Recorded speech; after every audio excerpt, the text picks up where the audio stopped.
something to keep an eye on and consider there. Coming up next, stock up for the Oklahoma Sooners after week 1. We'll discuss coming up on Locked On Sooners.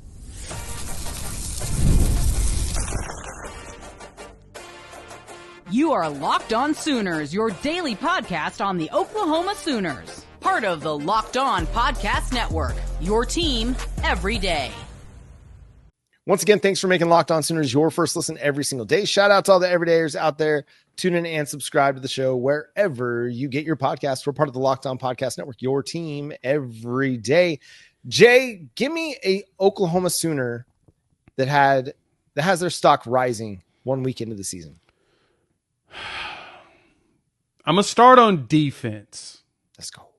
And I'm going to continue to say this name over and over and over and over and over and over and over and over and over and over and over again. Reggie Powers. He's running through people's faces. You see the hit that he put on that kid?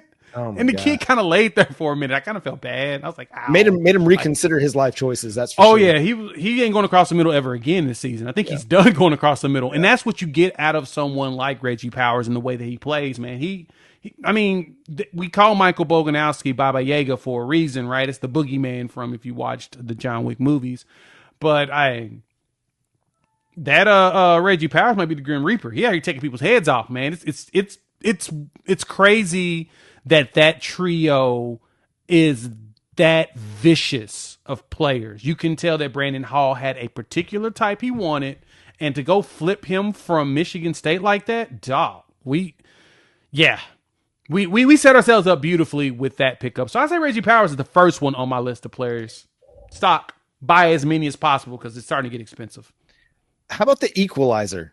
If Michael Boganowski is Baba Yaga and paying homage to John Wick, how about Denzel Washington's the equalizer? Like a guy that's going to come in and establish justice where it needs to be made known.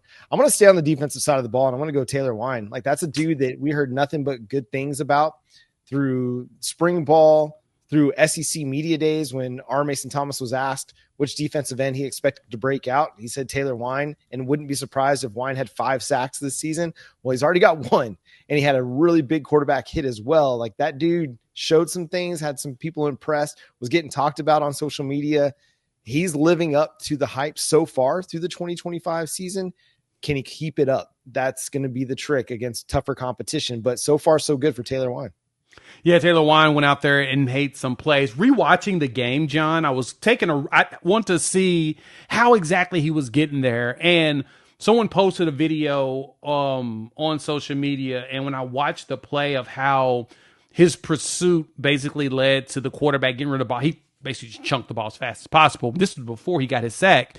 And you could see Jaden Jackson picking up and literally just moving that guard, moving the center like furniture. He was just walking him all the way back. And the quarterback saw him in front of him. And then all of a sudden, Wine's right behind him. He's like, oh, shoot. And he got rid of it. But that sack was even better because when you saw the pursuit, and BD talked about this on the show with Toby Rowland on Sunday night, like that was an instant reaction by him to recognize that when Stone was going to get that quarterback, instead of trying to contain behind, he completely flipped the guy around and then went and go to the quarterback. Like, for the most part, that's really tough to do, to change your direction like that, especially when you dislodge like he did.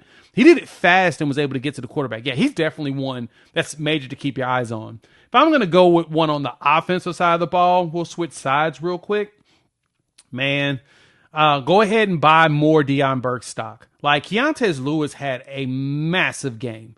And I think he may have established himself as like the number 1 target for right now until, all the other wide receivers come back healthy. But at this point, it's Keontez Lewis's game. But Deion Burks is also creating so much space, and he's finding those pockets and getting open. Yeah, he's going to get a pass, and he's going to just run. And it's going to be amazing to see. So buy a little bit more Deion Burks stuff. I think it's going to be hard for teams to run zone against Oklahoma because they've got wide receivers that are really good at finding the open spaces in zone, sitting down. And John Mateer, he's really good at seeing where that route's going to go and how it's going to play out in that zone. So yeah, Deion Burks is great. Keontez Lewis, dude, it's easy to see why John Mateer he spoke so highly of him. Yes. Because he's a guy that can win, get open. He can create separation, but also a guy that doesn't need to create separation to win. And that's right. A quarterback's best friend. Think CeeDee Lamb. Again, not comparing him to CeeDee Lamb, but think about that kind of a guy. Think about any guy that you can think of, a Des Bryant, somebody that can just go win even though they're covered because they're just that athletic. They're that strong. They're that physical at the catch point. Keontez Lewis is going to be somebody to watch. And then, offense for me, John Mateer, I think, was better than expected. I was going to say Torrey Blaylock, but I'm going to go John Mateer, man. He threw the ball 37 times. He had 30 completions, and he was really only off target a couple times. His passing performance to me was better than I would have expected. His ADOT, his average depth of target was 9.6 yards down the field. So every attempt on average was at the sticks. The best way to be efficient and the best way to be good on third down is to avoid third down altogether. Yeah. Yeah. Don't even worry about it. He had two completions. He had 2 completions short of the sticks to start the game. One to Deion Burks and one to Jiren Canic. They went for 4 yards a piece or something like that. And then after that, it was screw that. No, we're going down the field. We're going to the intermediate and we're chucking this. I mean, that was, to me, a breath of fresh air. I loved what he did, in his depth passing. I mean, he only had 4 passes behind the line of scrimmage. And that's not something that we did last year. We did a lot more. We haven't done that in years. Yeah, it's been years. Not in before Jeff Lebby. Yeah. Jeff Lebby loved throwing the ball behind the line of scrimmage, wide receiver screens, things like that. We were attacking downfield. And I got it with Lebby. The bigger thing is quickly getting the ball into your hand, your playmakers, and let them do things. But at the same time, when you're dealing with teams with very advanced corners, they got some speed to them. They know what to prepare for that. So for you, it's about doing that same thing in space, but doing it, 9 yards down the field. Yeah. And it works out a little bit better. But I was surprised. I thought you were going to say Jiren Canic because his stock, I've purchased a lot of it last Definitely. week. I went and bought me some gold bonds and threw that directly underneath his name. Oh yeah. Cause man, look, with his athleticism, if he calms down, which even Brent Venables talked about that on that Sunday night show too, which I really appreciated. He pointed out that the bounce back was the biggest thing with Canic. He could have easily curled up and been like, dang, I screwed up again. And I'm probably cooked. I was messing up at linebacker, just couldn't figure it out and come out of here and I fumble on my first catch. No, instead he went out there and made some more catches and got 5 catches for 90 yards to finish the game. And he was running dudes over. 48-yard catch was the longest catch of the game. He was bowling people over. So now you feel good. You're like, oh, no, get that dude a chance. Let's go ahead and give him the ball. Let him try to truck some folks. And like you said, he's got the speed. He can eventually outrun somebody. So I really like that one. Final note here on John Mateer. Final note on John Mateer here. 38% of his passing attempts on Saturday night went 10 yards in the air or further.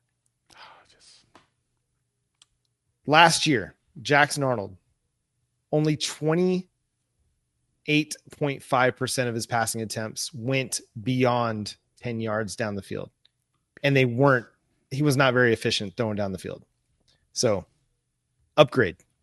Not to dump on my guy, Jackson Arnold, but it just goes to show where Oklahoma is significantly better at quarterback this year. And that's going to do it for today's episode of Locked On Sooners. Thanks so much for tuning in and being a part of the show. Subscribe to the show wherever you get your podcasts. We're free and available on all podcast platforms and on YouTube. So hit that subscribe button, hit that notification bell to let you know when new episodes drop. Follow Jay at Unfair Sports. Go check him out, Unfair Sports, over on YouTube. Follow me at John9Williams and read my work covering the Sooners over at SoonersWire.com. Coming up this week, we'll have a show with Isaiah Hull of Locked On Wolverines to get you ready for this big time blue blood top 25 matchup between Oklahoma and Michigan. But again, follow Locked On Sooners on all of your favorite social media platforms. But until next time, he's Jay Smith. I'm John Williams. We'll talk to you then. Boomer. Sooner.